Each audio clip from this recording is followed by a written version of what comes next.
Tu écoutes Imaginologie, le podcast où chaque idée devient possible.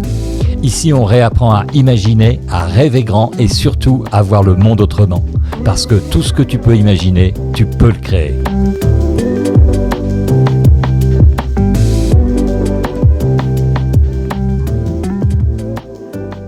Bienvenue dans ce 3e épisode du podcast Imaginologie. Le podcast qui te guide sur la route de la découverte de toi-même, un pas après l'autre. Alors, au départ, vraiment, je pensais faire un podcast, je te l'avais annoncé dans l'épisode 2 d'ailleurs, un podcast sur briser les chaînes de l'auto-jugement. On y est un peu aujourd'hui, mais allons directement dans ce voyage intérieur puissant. Et aujourd'hui, on va plonger au cœur d'un sujet aussi universel que fascinant, les blessures de l'âme. Les blessures de l'âme que tu connais par l'ouvrage de Lise Bourbeau, bien sûr, les 5 blessures. Et la question aujourd'hui, c'est peut-on s'en débarrasser de ces blessures ? Devons-nous les garder ? Et si elles faisaient partie intégrante de notre identité, est-ce qu'on n'est pas obligé de changer un petit peu le mindset qui les accompagne ? Parce que c'est ça la question. Je peux dire oui, j'ai des blessures, c'est normal, etc. On va le voir, mais en même temps, on n'est pas obligé de garder ça et de se lamenter sur notre pauvre sort.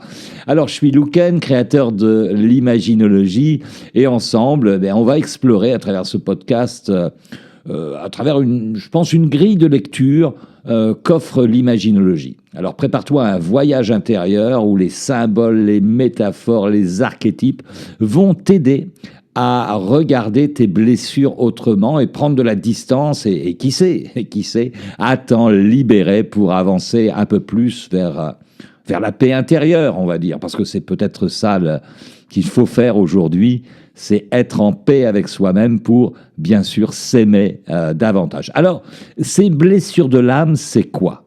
Allez, je commence par un petit rappel. Les blessures de l'âme, ce sont des expériences émotionnelles qui laissent une empreinte durable sur nous. Alors, Lise Bourbeau, dont je parlais tout à l'heure, en identifie 5 principales: le rejet, l'abandon, l'humiliation, la trahison et l'injustice. Chacune de ces blessures est liée à un masque que l'on porte pour se protéger, par exemple. Alors ça, nous, on le voit dans le cursus en imaginologie. On a un cursus, module 3, qui s'appelle les blessures d'enfance. Mais je vais faire ce rappel pour toi, le rejet.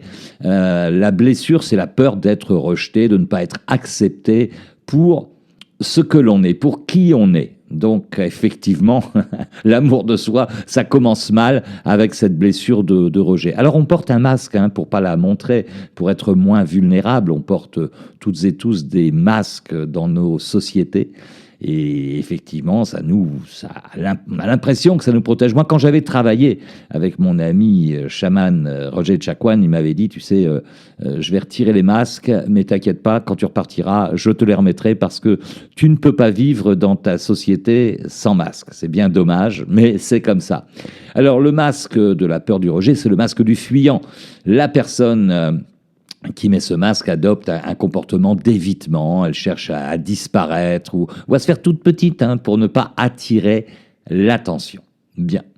La blessure d'abandon, c'est un sentiment de solitude, c'est un sentiment de ne pas être soutenu et de ne pas être aimé. C'est terrible aussi, ça part mal pour l'amour de soi, parce que voilà, on peut pas être aimé par les autres si on ne s'aime pas soi-même, bien évidemment. Alors on porte à ce moment-là le masque du dépendant.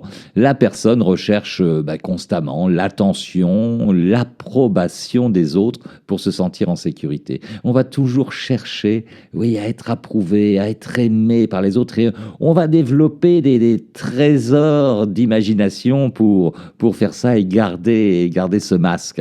La blessure d'humiliation, c'est la peur d'être rabaissé, jugé, critiqué.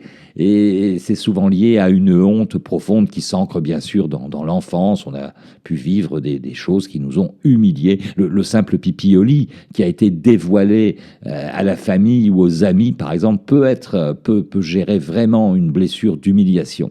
Alors le masque, c'est le masque du masochiste. La personne, en fait, se suradapte. Hein. Elle se dévoue excessivement. Elle prend souvent sur elle les responsabilités et les souffrances des autres. Ça ne lui incombe pas, mais elle va aller au-devant de ça pour finalement se caler sur cette pseudo-identité. La blessure de trahison, c'est la peur, bien sûr, de perdre le contrôle, de ne pas pouvoir faire confiance aux autres. Alors, le masque, c'est le masque du contrôlant. La personne essaie de tout maîtriser pour éviter les déceptions, les trahisons. Et puis, il y a cette dernière blessure, la cinquième, c'est l'injustice. L'injustice, la blessure, c'est le sentiment de ne pas être reconnu ou respecté à sa juste valeur. Et alors là, c'est le masque du rigide. Hein, la personne cherche la perfection, elle se montre froide, distante pour éviter d'exprimer ses émotions. Voilà, c'est un petit résumé rapide, mais je te conseille bien sûr de te plonger dans l'ouvrage de Lise Bourbeau, où là c'est bien détaillé, tout est là. Et puis il y a d'autres ouvrages sur les 5 blessures, mais je conseille vraiment Lise Bourbeau parce que c'est la base et on s'entend tous là-dessus. Alors, ces blessures, c'est un peu comme chaque blessure, c'est un peu comme une valise. C'est une valise que chacun de nous porte. Mais en imaginologie, on considère que cette valise, elle ne doit pas nous écraser, hein, aussi lourde soit-elle. Oui, ces blessures sont normales. On a toutes ces blessures. On en a 2 prédominantes généralement, mais nous avons toutes ces blessures en nous. Elles font partie de notre histoire, de notre identité. Mais attention, normal ne veut pas dire obligatoire. Ce n'est pas parce qu'on a ces blessures qu'on doit garder le mindset et les comportements qui vont avec. On peut changer ça. Alors, comment faire pour reconnaître, accepter, mais aussi ne pas les laisser nous définir? C'est là que le voyage intérieur commence avec l'imaginologie. Alors, je vais te proposer une métaphore, simplement. La métaphore, c'est la métaphore de la maison intérieure. Imagine que ton âme, ton esprit, c'est une maison. Et les blessures de l'âme, ce sont les pièces de cette maison. Alors, il y a peut-être par exemple, une chambre sombre qui représente le rejet, par exemple, une salle encombrée qui symbolise l'abandon, ou une cave poussiéreuse pour la blessure de l'humiliation. Il peut même y avoir une pièce cachée où tu dois décoller le papier peint pour accéder à une porte secrète, par exemple. Voilà, ces pièces, elles font partie de la structure de ta maison, de ton identité.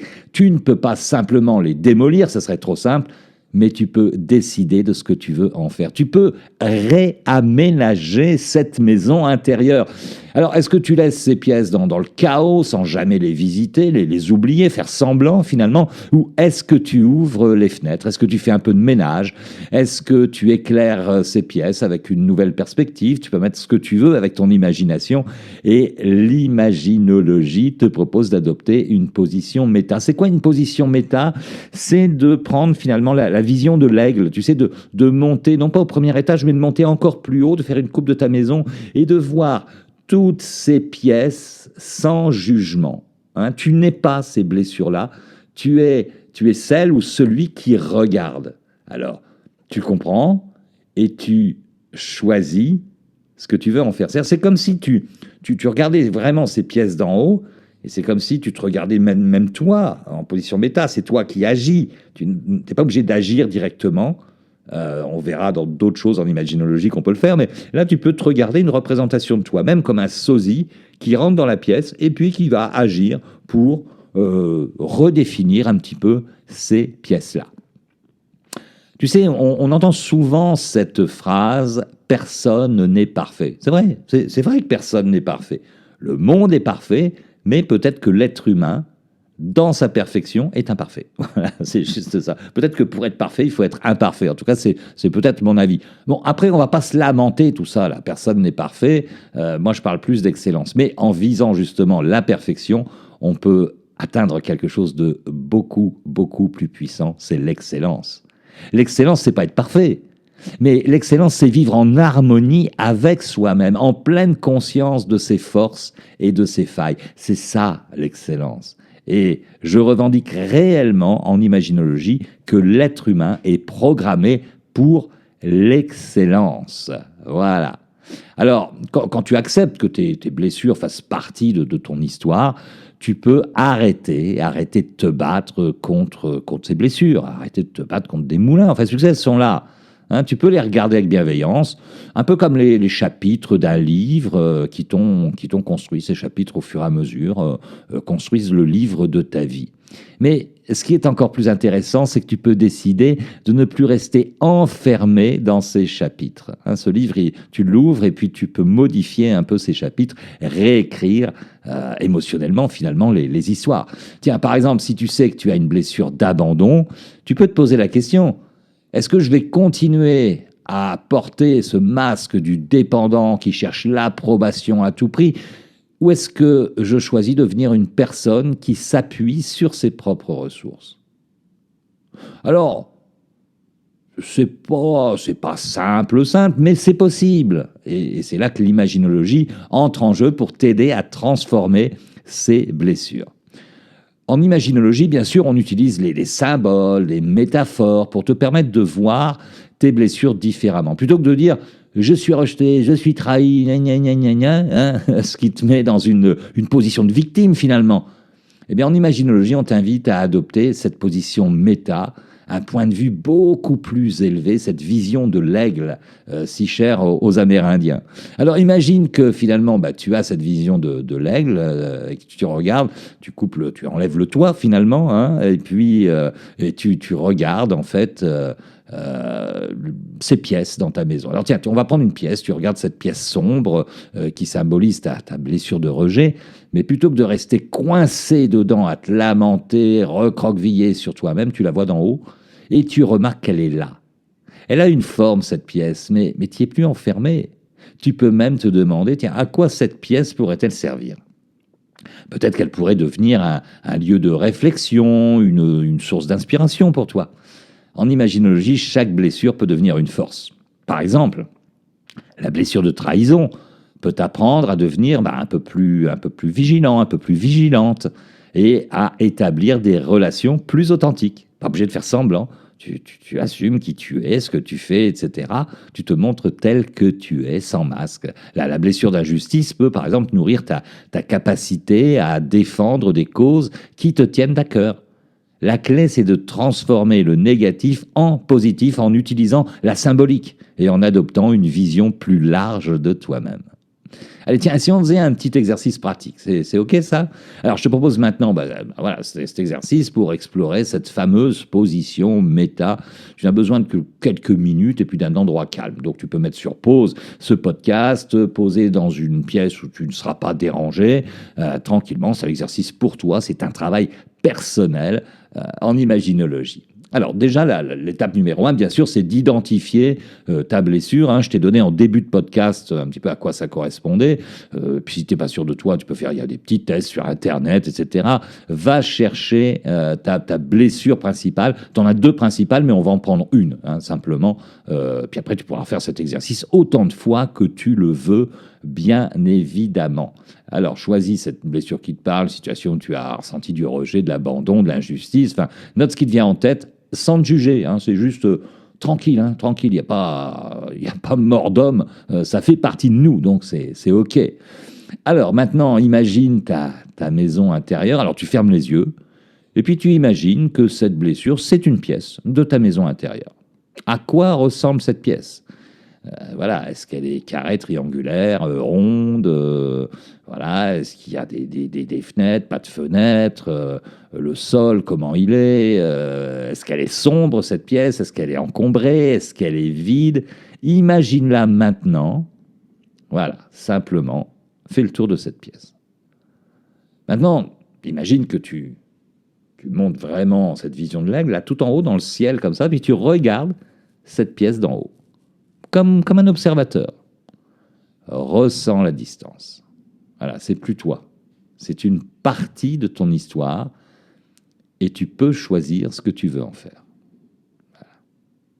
Maintenant, demande-toi, tiens, comment je vais transformer cette pièce pour qu'elle me serve. Peut-être en y ajoutant de la lumière, en y mettant un symbole, tiens, un symbole de force, un logo personnel, un logo de positivité. Hein, tu peux mettre aussi une fleur, une étoile, et tu peux même mettre la couleur qui te plaît. Ça peut être une couleur apaisante.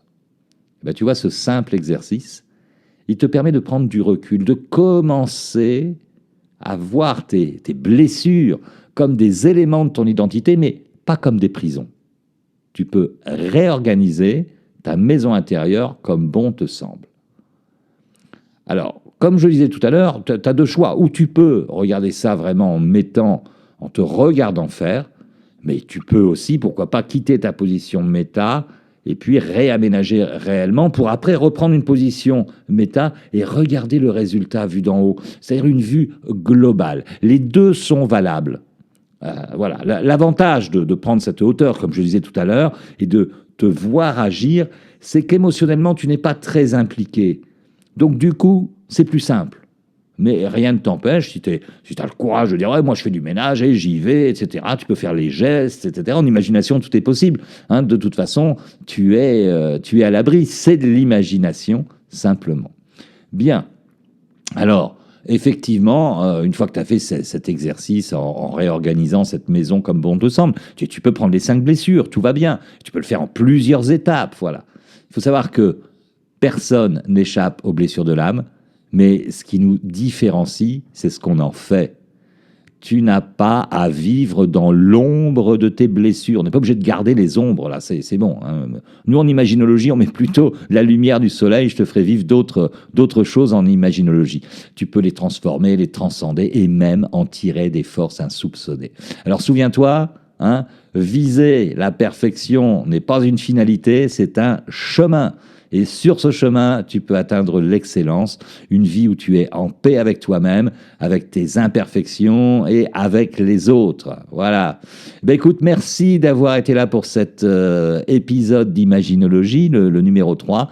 Si tu as trouvé cet exercice utile, partage tes réflexions ou tes expériences dans les commentaires de cette vidéo, là en dessous, sur nos réseaux sociaux, bien sûr. Voilà, et puis écoute, partage au maximum parce que je pense que ce podcast peut être utile à d'autres, donc partage au maximum, mets des petits pouces en l'air, like cette vidéo, partage-la, mets des commentaires, fais vivre ces podcasts, cette chaîne Imaginologie, on en a besoin, on compte sur toi. Je pense qu'on peut avoir un monde meilleur en partageant tous ces petits trucs et en s'occupant de nous-mêmes dans une simplicité comme les enfants en jouant, c'est-à-dire en jouant sérieusement, sans se prendre au sérieux. Voilà. Merci beaucoup. Normalement, dans le prochain podcast, on parlera d'un autre aspect essentiel du voyage intérieur, c'est retrouver le courage d'agir malgré la peur. En attendant, prends soin de toi, prends soin de ta maison intérieure et continue ce chemin à travers toi-même. À très bientôt. Merci beaucoup.